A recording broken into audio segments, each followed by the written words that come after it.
السلام عليكم ورحمة الله وبركاته. حبايبي أحلى متابعين في الدنيا. فيديو النهاردة بيتزا رول. عملنا البيتزا كتير مع بعض، النهاردة بقى هنعملها رول. يلا بينا نسمي الله ونشوف وصفتنا مع بعض. أول حاجة هنبتدي بيها وهي عجينة البيتزا، وعجينة البيتزا بتاعتنا اختمرت وتضاعفت زي ما انتم شايفين معايا كده بالظبط. هنرش رشة كده من الدقيق، رشة خفيفة خالص من الدقيق، وهننزل بالعجينة بتاعتنا زي ما انتم شايفين، وهنبتدي نفردها دلوقتي كده على شكل مستطيل. بناخد من جوه لبره زي ما انتم شايفين، وهنفردها على شكل مستطيل ولا اسهل من كده. وكده زي ما انتم شايفين معايا فردناها بشكل مستطيل. واول حاجة هنعملها هننزل بالصلصة بتاعتنا زي ما انتم شايفين معايا كده، هننزل وهندهنها كلها زي ما انتم شايفين ولا اسهل من كده. نزلت بالجبنة الموتزاريلا بتاعتي زي ما انتم شايفين كده. طبعا تقدروا تستخدموا اي ميكس جبن تكونوا بتحبوه. وهننزل كده بميكس من الفلفل الالوان زي ما انتم شايفين معايا كده، هنوزعها.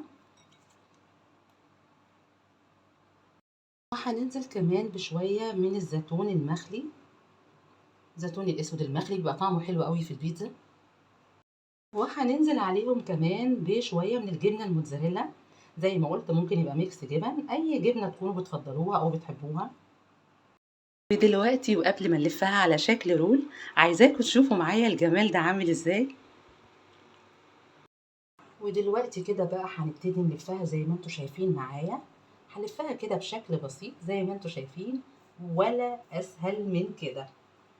هلفها على شكل رول، هتشوفوها معانا عامله ازاي. موضوع بصوا قد ايه بسيط يا جماعه. وبنكمل الجمال ده للاخر. بصوا يا جماعه، الموضوع موضوع سهل جدا على فكره.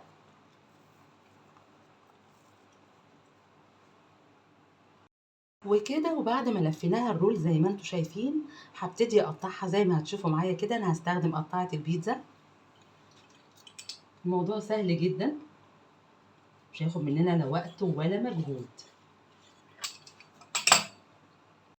وعايزاكم تشوفوا معايا احنا ازاي بنتعامل معاها لما بتبقى بالشكل ده كده. بنجيب الصينيه بتاعتنا زي ما هتشوفوا معايا كده، وبننزل بالقطعه بالمنظر ده كده. وكل اللي بنعمله ان احنا بنضغطها بس بايدينا، يعني بنسويها من الاخر زي ما هتشوفوا معايا، وبتبقى بالشكل ده. كده البيتزا رول بتاعتنا بقت جاهزة. هنسيبها ترتاح حوالي 5 دقايق، هنغطيها ونسيبها ترتاح 5 دقايق. بعد كده هندخلها الفرن على درجة حرارة 180، تاخد معانا ربع ساعة ودقيقتين تحت الشواية، ونشوفها بإذن الله لما تخرج عاملة معانا ازاي. ده كان فيديو النهاردة اللي بتمنى من قلبي انه يعجبكم.